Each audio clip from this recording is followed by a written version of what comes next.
இங்க ஹாஸ்பிட்டல் ஒர்க்கெல்லாம் முடிச்சுட்டு இங்க விஜயுமே வெண்ணிலாவை கூட்டிட்டு வீட்டுக்கு வராரு. அப்ப கரெக்ட்டா வீட்டோட என்ட்ரன்ஸ்ல இருந்த தாத்தாவுமே, "என்னாச்சுப்பா? எந்த ஒரு இன்ஃபார்மும் பண்ணாம எதுக்காகப்பா நீ வெண்ணிலா கூட்டிட்டு போன? உன்னையும் வெண்ணிலாவும் நினைச்சு இங்க காவேரி ரொம்பவே வருத்தப்பட்டுட்டு இருந்தாப்பா" அப்படின்னு சொல்றாங்க. ஆனா அத கேட்டவுடனே விஜயுமே, "இல்லையே நான் காவேரிக்கு கால் பண்ணி பேசினனே" அப்படின்னு சொல்றாங்க. "இல்லப்பா காவேரி வந்து கால் வரல அப்படின்னு சொன்னா. அவ பேசணும்னு சொல்லிட்டு இருந்தா" அப்படின்னு சொல்றாங்க. இது கேட்டவுடனே விஜயுமே ரொம்ப கியூரியாசிட்டியோட, "சரி ஓகே நான் காவேரிட்ட போய் பேசிக்கிறேன்" அப்படின்னு சொல்லிட்டு டைரக்ட்டா உள்ள போறாங்க. அதே நேரத்துல தாத்தா கிட்ட இந்த விஷயத்தையும் சொல்லிடுறாங்க.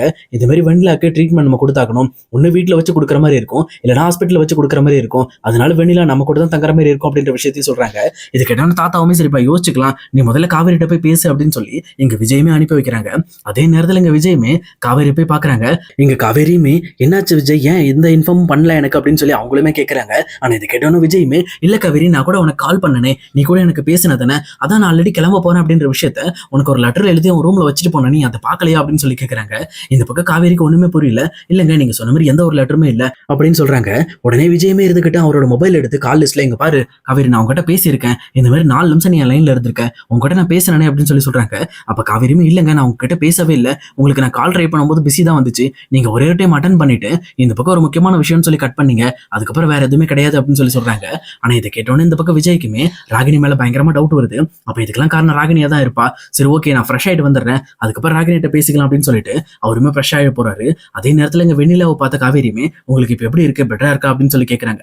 ஆனா இங்க வெண்ணிலாவுமே கொஞ்சம் கொஞ்சமா அவங்களோட பழைய ஞாபகங்கள் வர்றதுனால லைட்டா வந்து ஹெட் மட்டும் பெயினா இருக்கு அப்படின்ற மாதிரி இங்க காவேரி கிட்ட சொல்லிட்டு இருக்காங்க. அப்ப கரெக்டா அங்க வந்த விஜயுமே காவேரியை தனியா கூட்டிட்டு போய் பேச ஆரம்பிக்கிறாரு. இந்த மாதிரி வெண்ணிலாக்கு ட்ரீட்மெண்ட் பண்ணணும். அந்த ட்ரீட்மெண்ட் வந்து நம்ம வீட்டுல வச்சு பண்ணலாம்னு சொல்லி முடிவு பண்ணியிருக்கேன். சொல்லப்போனா அவங்கள மறுபடியும் அந்த ஹோமுக்கு அனுப்பணும் அப்படின்னா அவங்களோட பழைய ஞாபகங்கள் வராது. அது மட்டும் இல்லாம டாக்டர் சொன்னாரு அவங்க ஞாபகம் சம்பந்தப்பட்டவங்க யாராவது கூட இருந்தாங்கன்னா அந்த விஷயத்தை ஞாபகப்படுத்திட்டே இருந்தாதான் அவங்களுக்கு சீக்கிரமா கியூர் ஆயிரும் சொல்லி டாக்டர் சொல்றாங்க.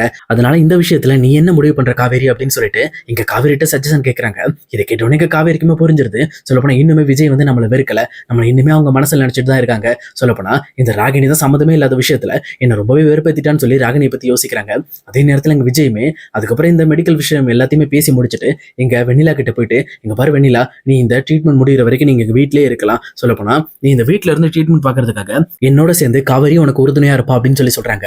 அதே நேரத்துல இங்க டேரக்டா விஜயுமே இங்க ராகினியை பார்த்து ஆமா ராகினி எதுக்காக இந்த மாதிரி என்கிட்ட நீ கால் பண்ணி பேசின அப்படின்னு சொல்றாங்க. உடனே இதை கேட்ட ராகினியுமே இல்லையே நானும் ஒண்ணு பேசலையே அப்படின்னு சொல்றாங்க. இங்க பாரு ராகினி இந்த வீட்டுல நீ மட்டும் தான் இருந்திருக்க. அப்போ காவேரியோட மொபைல் எடுத்து எதுக்காக ஊன்ட்டு நான் பேசின விஷயங்கள் எல்லாத்தையுமே நீ ஒட்டு கேட்ட. சொல்லப்போனா இந்த அளவுக்கு கேவலமான விஷயத்த பண்றதுக்கு உனக்கு எப்படி மனசு வருது அப்படின்னு சொல்றாங்க. உடனே இதை கேட்ட உடனே காவேரியுமே எனக்கு இதுக்கு சம்பந்தம் கிடையாது. இது வேணும்னே என் மேல போடுற பழி நான் அப்படிலாம் பண்ண கிடையாது அப்படின்னு சொல்றாங்க. அப்ப விஜயுமே இங்க பாரு இதுதான் உனக்கு லாஸ்ட் சான்ஸ். ஒழுங்கா இந்த வீட்டுல இருக்கிறதா தான் இருக்கணும். இல்ல நீயும் புருஷனும் மூட்டையை கட்டிட்டு இந்த இடத்த விட்டு கிளம்பிருங்க அப்படின்னு சொல்லிட்டு ஒரே மிரட்டல போட்டுட்டு அவருமே அங்கிருந்து கிளம்புறாரு. அவர் கிளம்புன அடுத்த செகண்டே இங்க காவேரியுமே என்னமா பயங்கரமா ஆடிக்கிட்டு இருந்த. சொல்லப்போனா விஜய் என் மேல அன்பாவே இருக்க மாட்டாரு. என் கூட இருக்க மாட்டாரு. வெண்ணிலா வந்தோன்னு பிரிஞ்சு போயிருவாருன்னு சொன்னேன். அதெல்லாம் நடக்காது அப்படிங்கிறத நான் என் கண் கூட பார்த்துட்டேன். அது மட்டும் இல்லாம விஜய் எனக்காக எழுதி வச்ச லெட்டர் கூட நீ எடுத்துட்ட போல இருக்கு. அதை எடுத்து என்ன பண்ண கிழிச்சு போட்டியா இல்ல தூக்கி போட்டியா? பரவாயில்ல அந்த லெட்டரை நீயே வச்சுக்க. உண்மையை சொல்லப்போனா அந்த லெட்டரை வச்சு நீ ஒண்ணுமே என் வாழ்க்கையை மாத்த போறது கிடையாது. என் வாழ்க்கை எப்பவுமே என் கையில மட்டும்தான் இருக்கு. இன்னொரு டைம் எங்க குறுக்க வந்த அவ்வளவுதான் உனக்கு என்ன பண்ணுவேன்னு தெரியாது அப்படின்ட்டு டெரரா மிரட்டிட்டு அவங்களுமே அங்கிருந்து கிளம்புறாங்க. ஆனா இதை பார்த்துட்டு இருக்க ராகினிக்குமே இன்னுமே காவேரி மேல பயங்கர கடுப்பாகுது. இந்த விஜய் இருக்க தைரியத்தில் தானே இப்ப பேசிட்டு இருக்கா. இந்த விஜய்க்கு மட்டும் ஏதாவது ஒரு விஷயத்த பண்ணிட்டோம் ஆட்டோமேட்டிக்கா எல்லாம் சரியாயிடும். முதல்ல இந்த வெண்ணிலாக்கு மட்டும் ஞாபகம் வரட்டு. அதுக்கப்புறம் இருக்கு இவ வாழ்க்கையை விட்டு எவ்வளவு அழகா விஜய வெண்ணிலா பிரிக்கிறாங்கிறத நான் என் கண் கூட பார்க்க போறேன் அப்படின்னு சொல்லிட்டு ரொம்பவே வந்து உள்ளுக்குள்ள வக்கரத்தை வச்சுக்கிட்டு அவங்களுமே பயங்கரமா காவேரியை பத்தி பேசிட்டு அங்கிருந்து கிளம்புறாங்க.